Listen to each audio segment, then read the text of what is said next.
एक समय की बात है। एक गांव में एक गरीब बुढ़िया रहती थी। वह पूरी तरह से अकेले रहा करती थी। उसका कोई भी नहीं था, न बाल बच्चे न कोई रिश्तेदार। सुबह शाम लोगों के छोटे मोटे काम किया करती थी, जिसके बदले लोग उसको पैसे, अनाज या खाने पीने का सामान दे दिया करते थे, जिसको खा पीकर वह अपना जीवन बिताया करती थी। वह अपने जीवन में पूरी तरह से संतुष्ट थी। उसे भगवान से किसी प्रकार का कोई गिला भी नहीं था। दूसरों के सामान के कारण बुढ़िया का घर पूरी तरह से सामानों से भरा हुआ था। एक बार की बात है, वे अपने घर को खोलकर घर के सामान को धूप दिखा रही थी। समय वहाँ से दो चोर जा रहे थे। जब उन्होंने देखा कि बुढ़िया के घर में तरह तरह का सामान भरा हुआ है, तो उन्हें बड़ा लालच आया और वे सोचने लगे कि इस घर में तो बुढ़िया अकेली रहती है, क्यों न हम आकर इसके घर को ही साफ कर दें। माना कि सामान पुराना है, लेकिन कुछ तो पैसा मिलेगा और यह बुढ़िया अकेली हमारा कुछ बिगाड़ भी नहीं पाएगी। चोरों ने बुढ़िया के घर को अच्छी तरह से देख लिया और समझ लिया कि उन्हें किस तरह से बुढ़िया के घर की सफाई करनी है। उसके बाद चोर अपने घर वापस चले गए। बुढ़िया बेचारी को सपने में भी यह ख्याल नहीं आया कि उसके घर में भी कभी चोरी हो सकती है, क्योंकि उसके घर में तो खुद के उसके कपड़े तक उसके नहीं थे।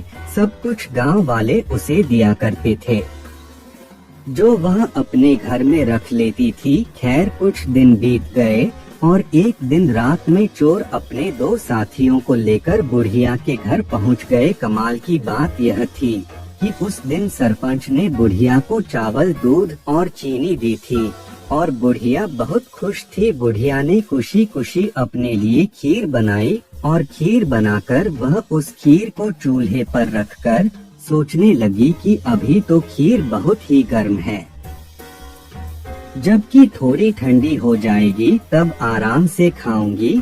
और अपने बिस्तर पर लेट गई और खीर के ठंडा होने का इंतजार करने लगी। लेटे लेटे उसे नींद आ गई और वे सो गई और जोर जोर से खर्राटे लेने लगी।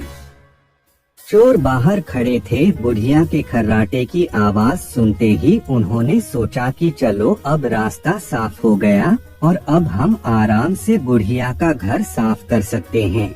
वह सब जल्दी जल्दी आकर बुढ़िया के घर में सामान तलाशने लगे, परंतु कमाल की बात यह थी कि उन्होंने जो देखा था वह बिल्कुल गलत था। बुढ़िया का घर तो सामान से भरा हुआ था, किंतु एक भी सामान साबुत नहीं था। हर सामान टूटा फूटा, पुराना और खराब था। यह चोर बड़े दुखी हुए और बुढ़िया को बहुत गालियां देने लगे। वह बोले, देखो कितनी दुष्ट बुढ़िया है, आराम से सो रही है और हम बेचारे इतनी मेहनत कर रहे हैं। तभी दूसरे चोर की नजर चूल्हे पर रखी खीर पड़ी। गरम गरम खीर को देखकर चोर ने कहा, चलो बुढ़िया के घर कुछ और नहीं मिला तो कम से कम खीर तो है। और वह उसको खाने लगे। जब वह खीर खाकर जाने लगे तो उन्होंने थोड़ी सी खीर बुढ़िया के लिए छोड़ दी, किंतु जब उन्होंने बुढ़िया की तरफ देखा तो उसका हाथ खुला हुआ था, जैसे वह कुछ मांग रही हो। साथ ही उसका मुंह भी खुला हुआ था, जिसे देखकर चोरों ने सोचा कि बेचारी बुढ़िया लोगों से मांग मांग कर अपना जीवन बिता रही है। लगता है बहुत थक गई है और खाने के लिए खीर मांग रही है। आखिर उम्र में है तो हमारी माँ के ही बराबर। और बिना कुछ सोचे समझे गरम गरम खीर बुढ़िया के मुंह में डाल दी। गरम गरम खीर मुंह में पड़ते ही बुढ़िया जोर से चिल्लाई, हाय दैया, मार डाला मार डाला मार डाला। बुढ़िया की चीख सुनते ही चोर डर के जल्दी जल्दी छुपने लगे। जिसने मुंह में खीर डाली थी वह ऊपर जाकर छिप गया एक चारपाई के नीचे और एक चारपाई के दाएं। बुढ़िया की चीख सुनते ही गांव वाले बुढ़िया के घर आ गए और पूछने लगे, क्या हुआ माँ?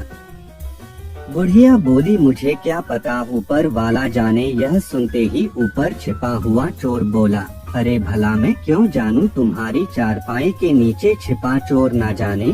यह सुनते ही चारपाई के नीचे वाला चोर बोला, मैं ही क्यों जानूं, चारपाई के दाएं छुपा चोर क्यों ना जाने। और इस तरह से तीनों चोरों ने खुद ही अपना पता गांव वालों को बता दिया और फिर गांव वालों ने उन्हें पकड़कर खूब पिटाई करी और वापस भेज दिया। उसके बाद से चोरों ने कान पकड़ लिया कि आज के बाद कभी वह चोरी कभी नहीं करेंगे।